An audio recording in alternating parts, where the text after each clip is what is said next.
ഭീകരാക്രമണത്തിന് ശേഷമുള്ള ബൈസൺ വാലിയിലെ കാഴ്ചകൾ ഹൃദയഭേദകമാണ്. ഇത് ബൈസൺ വാലിയിൽ കയറുന്ന തൊട്ടു മുൻപുള്ള ഇടമാണ്. ഇവിടെ നമുക്ക് ഒരുപാട് ചെളി കാണാൻ കഴിയും. ഈ ചെളിയിൽ കുതിരക്കാലുകൾ കാണാൻ കഴിയും. അതിനിടയിൽ കാണാൻ കഴിയുന്ന മറ്റൊന്ന് നിരവധി ചെരുപ്പുകളും ഷൂകളും ഒക്കെ ഉണ്ട് എന്നുള്ളതാണ്.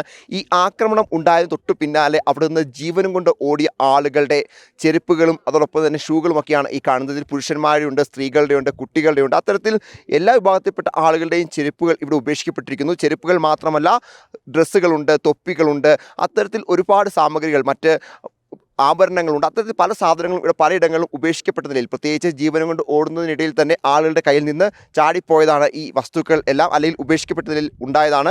എന്നാണെങ്കിലും ഈ അവശേഷിപ്പുകൾ, ഈ ഭീകരാക്രമണത്തിൻ്റെ അവശേഷിപ്പുകളായി ഈ കാണുന്ന ഇവയെല്ലാം എത്രത്തോളം ഭീകരമായിരുന്നു ഇവിടുത്തെ സാഹചര്യം എന്ന് നമുക്ക് കാണിച്ചു തരുന്നത് കൂടിയാണ്. നമുക്ക് ദൃശ്യങ്ങളിൽ വന്നത് കാണാൻ കഴിയും. നിരവധി ആളുകളുടെ കാൽപ്പാടുകൾ, കുതിരപ്പാടുകൾ ഒക്കെ നമുക്കിവിടെ കാണാൻ കഴിയും. കാരണം കഴിഞ്ഞ ദിവസം വരെ ഒരു ദിവസം 10,000-ഓളം അടക്കം വരുന്ന ടൂറിസ്റ്റുകൾ, വിനോദസഞ്ചാരികൾ എത്തിക്കൊണ്ടിരുന്ന ഇടമാണ്. അവിടെ ഇന്നിപ്പോൾ കുറച്ച് മാധ്യമപ്രവർത്തകരും സൈനികരും മാത്രമാണ് അവശേഷിക്കുന്നത്. അത്തരത്തിൽ അവർ മാത്രമാണ് ഇപ്പോൾ ഉള്ളത്. കാരണം മറ്റാർക്കും വരാൻ കഴിയുന്ന നിലയിലേക്ക് ഈ ഭീകര ആക്രമണം ഇവിടുത്തെ സാഹചര്യത്തെ മൊത്തത്തിൽ മാറ്റിയിരിക്കുന്നതാണെങ്കിലും ബൈസൺ വാലിയിലെ കാഴ്ചകൾ അത് ഹൃദയഭേദകമാണ്. ഞാൻ ആദ്യമേ പറഞ്ഞ പോലെ തന്നെ ഒരുപാട് കാഴ്ചകൾ ഇങ്ങനെ പലയിടത്തായി കാണാൻ വേണ്ടി അത്തരത്തിൽ പലയിടത്തായി കിടക്കുകയും ചെയ്യുന്നുണ്ട്. അതാണെങ്കിലും ഈ കാഴ്ചകൾ നമ്മളെ ഒരുപാട് വേദനിപ്പിക്കുന്നത് കൂടിയാണ് എന്നത് പ്രധാനപ്പെട്ടതാണ്.